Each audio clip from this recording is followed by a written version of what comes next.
నమస్కారం అండి. నా పేరు డాక్టర్ సురచన, జీవా ఫర్టిలిటీ సెంటర్స్లో సైంటిఫిక్ డైరెక్టర్ని. సంతానలేమి సమస్య ఉన్నప్పుడు ట్రీట్మెంట్ ఆప్షన్స్ చాలా ఉంటాయి. నిరాశ పడకూడదు. సమస్య ఏంటో తేల్చుకుంటే తప్పకుండా దానికి ఒక పరిష్కారం ఉంటుంది. అఫ్ కోర్స్ అండాలు అసలు లేవు, కణాలు అసలు లేవంటే ఎగ్ డొనేషన్, అంటే అండాలు డొనేట్ చేయడం. కణాలు లేవంటే స్పర్మ్ డొనేషన్, కణాలు డొనేట్ చేయడం అనేది జరుగుతుంది. ఈ డొనేషన్ చేసే వాళ్ళు కూడా చాలా రిలయబుల్ పీపుల్ ఉంటారు, టెస్టెడ్ ఉంటారు, జబ్బులు లేని వాళ్ళు, తక్కువ వయసు వాళ్ళు ఉంటారు. అండ్ మీ అంగీకారం లేనిది జరగదు, కన్సెంట్ తీసుకొని చేయడం జరుగుతుంది. అలానే కణాలు కూడా మీ కన్సెంట్ లేనిదే, మీ అనుమతి లేనిదే ఈ స్పర్మ్ డొనేషన్, ఎగ్ డొనేషన్ అనేది జరగదు. సో సమస్యలు బట్టి ట్రీట్మెంట్ ఆప్షన్స్ ఉంటాయి అన్నమాట. ఇవాళ మనము ట్రీట్మెంట్ ఆప్షన్స్ గురించి మాట్లాడుతున్నాం. ముఖ్యంగా ట్యూబ్స్ బాగున్నాయి, అండాశయాల్లో అండాలు బాగున్నాయి, తర్వాత గర్భసంచి బాగుంది, అమ్మాయి వయసు తక్కువ ఉంది, వాళ్ళ భర్త కణాలు బాగున్నాయి అనుకోండి. అలాంటప్పుడు ఓవ్యులేషన్ అనేది చేసుకుంటూ, అంటే ఓవ్యులేషన్ ఇండక్షన్ అనేది చేసుకుంటూ టైమ్డ్ ఇంటర్కోర్స్ చేయమంటారు. ఏంటది? మామూలుగా టాబ్లెట్స్ ఇస్తారు, మీ అండాశయాల్లో అండాల్ని పెంచుతారు. అండాలంటే మరీ ఎక్కువ కాదు, ఒకటో రెండు, అది పెంచి కరెక్ట్ సైజ్కి వచ్చినప్పుడు, కరెక్ట్గా మీ పీరియడ్ మధ్యలో వస్తుంది అనమాట. అది అలాంటప్పుడు దాన్ని విడుదల చేస్తారు. విడుదలైన తర్వాత అది ట్యూబ్లోకి వచ్చి ఉంటుంది. ఈ అండం లైఫ్ 12 to 24 hours ఉంటుందండి. సో మీరు అది గమనించుకోవాలి. అది పొద్దాకు ఉండదు, దాని షెల్ఫ్ లైఫ్ చాలా చిన్నగా ఉంటుంది. కణాలు అనేవి గర్భసంచిలో 3 రోజుల దాకా ఉండొచ్చు. సో మీరు అండం విడుదలే 3 రోజుల ముందు, అండం విడుదలైనప్పుడు కలవగలిగితే చాలా మంచిది. సో ఈ అండం ట్యూబ్ లో ఉండగా భార్యాభర్తల్ని కలవమని చెప్తారు. దీన్ని టైమ్డ్ ఇంటర్కోర్స్ అంటారు.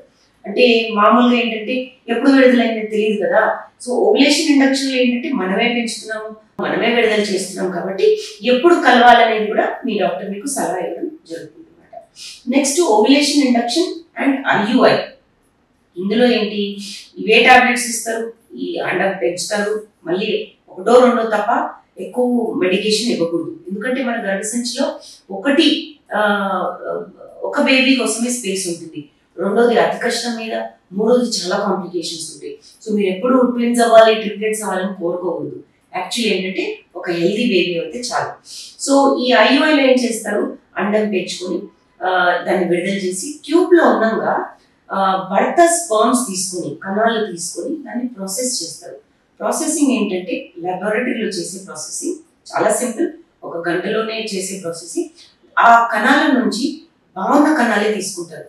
చచ్చిపోయినవి లేదా ఆకారంలో బాలేనివి, కదలిక బాలేని కణాలు, దాంట్లో ఇన్ఫెక్షన్స్ ఏమైనా ఉంటే వాటిని తీసేసి బాగున్న కణాలని గర్భసంచిలో వేయడం జరుగుతుంది.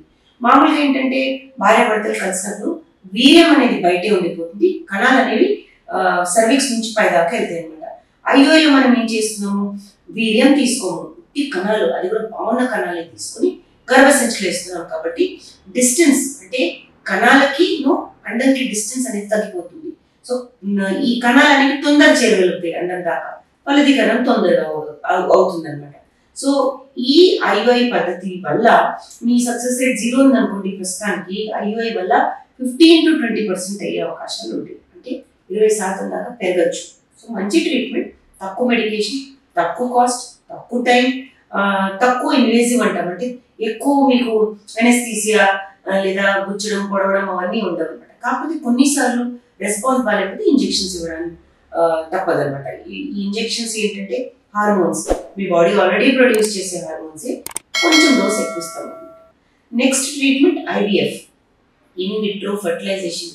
దీన్ని మనం టెస్ట్ ట్యూబ్ బేబీ అని ముందు చెప్పేవాళ్ళం. ఇప్పుడు ఐవిఎఫ్ అని అందరికీ అవగాహన వచ్చింది కాబట్టి ఐవిఎఫ్ అని చెప్పుకుంటారు.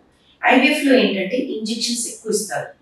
ట్యూబ్స్ బ్లాక్ ఉన్నవాళ్ళు, గర్భసంచిలో ఇష్యూస్ ఉన్నవాళ్ళు, అండాశయంలో అండాలు తక్కువ ఉన్నవాళ్ళు, లేదా ఈ ఎండోమెట్రియోసిస్ ఉన్నవాళ్ళు, పీసీఓడి ఉన్నవాళ్ళు, పీసీఓడి, వీళ్ళందరూ ఏంటంటే ఈ ఐవిఎఫ్తో బెనిఫిట్ పొందొచ్చు, చాలా లాభాలు ఉంటాయి వాళ్ళకి. అండాలు ఎక్కువ తీసుకోవడం జరుగుతుంది. దీనికోసం ఇంజెక్షన్స్ ఇస్తారు. ఒక 10 రోజుల పాటు ఇంజెక్షన్స్ ఇచ్చి 11వ 12వ రోజు మీకు మత్తమంది ఇచ్చి సన్నటి సూది ద్వారా ఈ అండాలని బయటికి తీయడం జరుగుతుంది. మీ భర్త కణాలతో కలపడం జరుగుతుంది. ఈ అండాలని కలిపిన తర్వాత ఒక 3-5 రోజుల వరకు లెబారెటరీలో స్టడీ చేస్తాం. బాగున్న పిండాలని మీ గర్భసంచిలో ఇస్తాం, ఎక్స్ట్రా ఉన్నాయి అనుకోండి, చాలా ఎక్కువ తీస్తాం కదా అండాలు, ఎక్స్ట్రా ఉన్నాయి అనుకోండి పడేయకూడదు, లేదా గర్భసంచిలో కూడా వేయకూడదు. ఎక్స్ట్రా ఉన్న పిండాలని ఫ్రీజ్ చేసుకోవాలి. ఫ్రీజ్ చేసుకున్నప్పుడు లాభం ఏంటంటే ప్రెగ్నెన్సీ వచ్చింది అనుకోండి, ఒక బేబీ తర్వాత మీరు 5-10 ఏళ్ళ తర్వాత కూడా మళ్ళీ రావచ్చు ఆ పిండం కోసం, నెక్స్ట్ ప్రెగ్నెన్సీ కోసం. లేదా మీ సక్సెస్ అవ్వలేదు అనుకోండి, ఈ సైకిల్ ఈ పీరియడ్ తర్వాత చేసిన IVF లో సక్సెస్ రాలేదనుకోండి, మళ్ళీ ఆ పిండాన్ని తీసుకుని గర్భసంచిలోకి వేసుకోవాలి. అడ్వాంటేజ్ ఏంటంటే, లాభం ఏంటంటే మళ్ళీ ఆ ఇంజెక్షన్స్ మొత్తం మంది ఏం అవసరం ఉండదు, డైరెక్ట్ గా పిండాలు తీసుకుని గర్భసంచిలోకి వేయడం జరుగుతుంది అనమాట. సో అది IVF. కొన్నిసార్లు కణాలు బాగోవు, చాలా తక్కువ ఉంటాయి, లేదా అండాల క్వాలిటీ కూడా బాగోదు, నంబర్ చాలా తక్కువ ఉండడం వల్ల ICSI అనే ప్రొసీజర్ చేస్తాం, ఇంట్రాసైటోప్లాస్మిక్ స్పర్మ్ ఇంజెక్షన్. మందులు అవే ఉంటాయి, IVF లాంటివి, డోసేజ్ అవే ఉంటాయి. కొన్నిసార్లు ఎక్కువ కూడా ఇవ్వాల్సి వస్తుంది, ఎందుకంటే వయసు ఎక్కువ ఉన్నప్పుడు, లేదా అండాశయాలు చాలా తక్కువ అండాలు ఉన్నాయి, అలాంటప్పుడు డోసేజ్ ఎక్కువ ఇస్తారు. ఈ ఇంజెక్షన్స్ 10 రోజుల పాటు ఇచ్చి 11-12 రోజు అండాలని బయటకు తీసి మళ్ళీ మొత్తం మందు ఒక సన్నటి సూది ద్వారానే తీయడం జరుగుతుంది. ఏమి ఆపరేషన్ చేసి కుట్లేసి మిమ్మల్ని అడ్మిట్ చేసి అలాంటివన్నీ జరగవు, సన్నటి సూది ద్వారానే తీయడం జరుగుతుంది. తీసిన తర్వాత మీ భర్త కణాలు తీసుకొని ప్రాసెస్ చేస్తారు. ప్రాసెస్ చేసి బాగున్న కణాలే తీసుకొని ఒక్కొక్క అండం లోపల ఒక్కొక్క కణం వేయడం జరుగుతుంది. ఇది మనం సెలెక్ట్ చేసి కణం బాగున్న కణమే అండంలోకి వేస్తాం కనుక పిండం క్వాలిటీ బాగుండే ఛాన్సెస్ చాలా ఎక్కువ ఉంటాయి. ఫలదీకరణం అయ్యే ఛాన్సెస్ 80-90% వరకు పెరుగుతాయి అన్నమాట. ఇక్కడ నుంచి వచ్చే పిండాలు కూడా చాలా మంచి క్వాలిటీ ఉంటాయి. ఈ పిండం గర్భసంచిలోకి వేస్తే అతికే ఛాన్సెస్ కూడా ఎక్కువ ఉంటాయి. సో దీన్ని బట్టి మనము సక్సెస్ రేట్ పొందొచ్చు. సో చూసారు కదా, చాలా మార్గాలు ఉన్నాయి, ఎన్నో సమస్యలకి ఇన్ఫర్టిలిటీ ట్రీట్మెంట్ లో చాలా వెరైటీస్ ఉన్నాయి, ప్రొసీజర్స్ ఉన్నాయి. నిరాశపడకూడదు.